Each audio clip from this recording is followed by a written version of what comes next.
this year's World Environmental Day theme is connecting people to nature. We found an organization that does exactly that here in the Mother City. The Cape Town Environmental Education Trust runs a campaign that creates opportunities for children to have life-changing experiences through its outdoor camps. Joining me now to tell us more about the work they do is Louise Matschke, Training and Education Manager at the Cape Town Environmental Education Trust. Before we start the conversation, let's take a look at what they do in this video.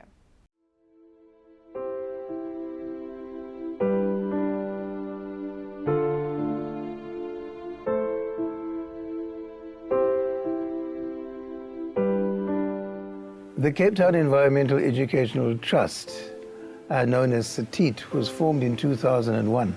Well, the idea is to get kids from our neighbouring communities, from the Cape Flats, from the nature reserves on the Cape Flats. Children often never have the opportunity to come into this environment, even though they live right next door.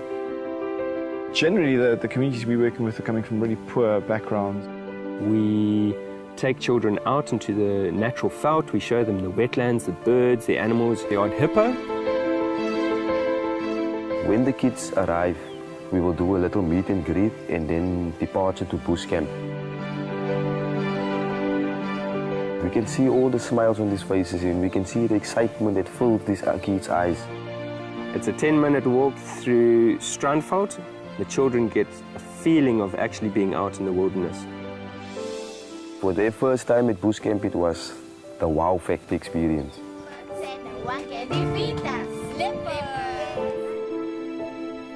The core message that we want the children to take away is that they can make a difference. Since arriving at camp, we have done some cool activities for the kids. The most amazing experience is coming up with ideas using their own initiative. There are two aspects that the children benefit from the camps. One is in personal growth. That's acquiring skills of leadership and communication. The second aspect is the conservation side of things and the understanding that sustainable living is incredibly important. The kids move up into an area here where they're learning things that are spiritual almost, and the children develop in a totally different way. And I think once touched by this program, they will never ever change and never be what they were before. CETEAT is giving back to the community by changing the kids' lives. These kids are facing gangsterism, poverty.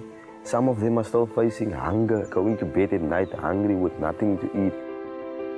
For the 3 days, they can come out of these situations and just forget about all the stuff they left behind. In 2007, I had a camp with CETEAT, and that really changed my life. Every morning when I wake up, there's a smile on my face because I know I'm going to work now. Away from the city bus into nature where it's peace and quiet. CETEAT make their dream come true for me. CETEAT give these kids hope to life, change their life through nature. At the end of each camp, when I see a kid smile, then I know my job is done.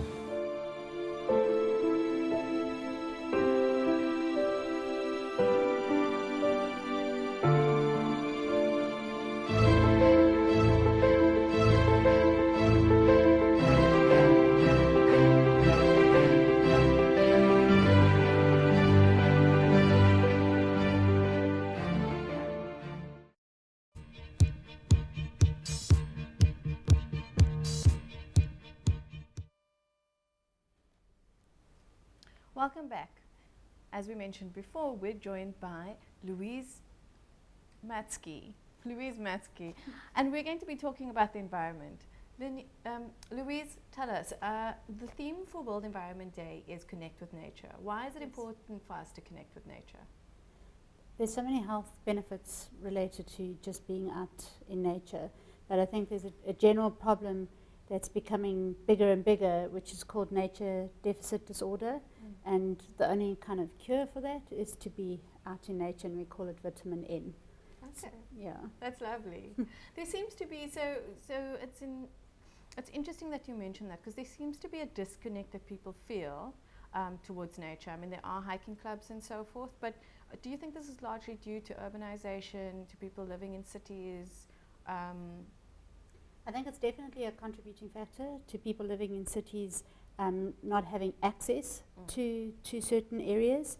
But I think one of the biggest contributing factors is technology.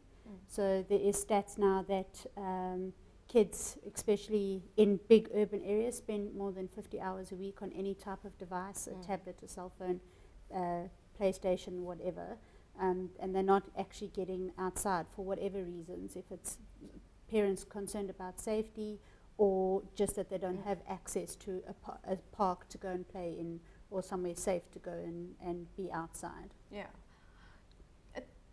A recent survey actually showed that kids are playing outside less, Yes. which is a crime survey. Yes. So this is as a result of people being afraid for their safety. What is the answer to that, do you think? I mean, where can we find nature other than parks if we don't have access or we're worried about safety? I think in Cape Town we're very blessed and very lucky to have a lot of spaces to go to. Just the beach, for example, is a really good place to reconnect with nature.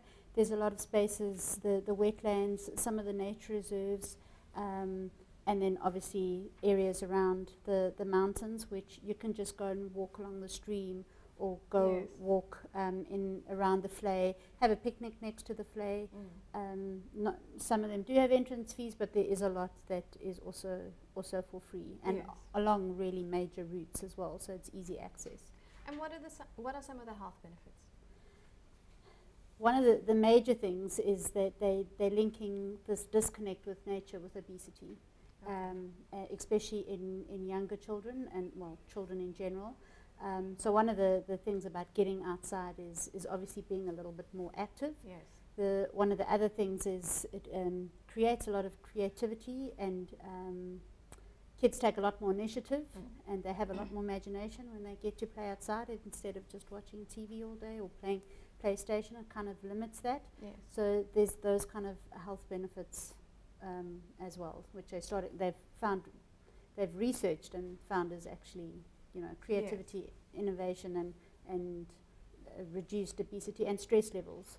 Stress levels in children particularly, and adults, but they really are reduced, spending some time every week in nature. I know there is a campaign of 100 hours to no technology for 100 hours. So basically it's like a long weekend that you just spend some time, all that time with no technology and just reconnect with nature. And I guess that's the alternative. I mean, that's kind of what we did before we were glued to our smartphones. Exactly. Yeah, you played outside. And then just quickly, so you work with people from largely under-resourced areas, often environment, nature, it's low priority for them. They're looking for work, they're looking to put food on the table. How do you bridge that? I think it's to show the value of those particular sites. So a lot of those communities have the sites around them. Yes. Sometimes they don't realize what the importance of those sites are. So if it's a community around Zekuvlei, for example, or a community around the Macassar Dunes, for example, they might not see the value of that particular site, the benefits of that particular site, and it's important for us to show them what the value is of that site. Kids come on our camp and they say things like, it's really quiet here, and that's special for us, or we really enjoyed going on the dragon boating. I've never been on the Vlei before, but they live right next door to it. So it's creating the opportunities, the access, and the experiences for them to really enjoy the experiences in nature. Fantastic. That was Louise Matschke, and we're going to go to a short break. Thank you so much. Thank you.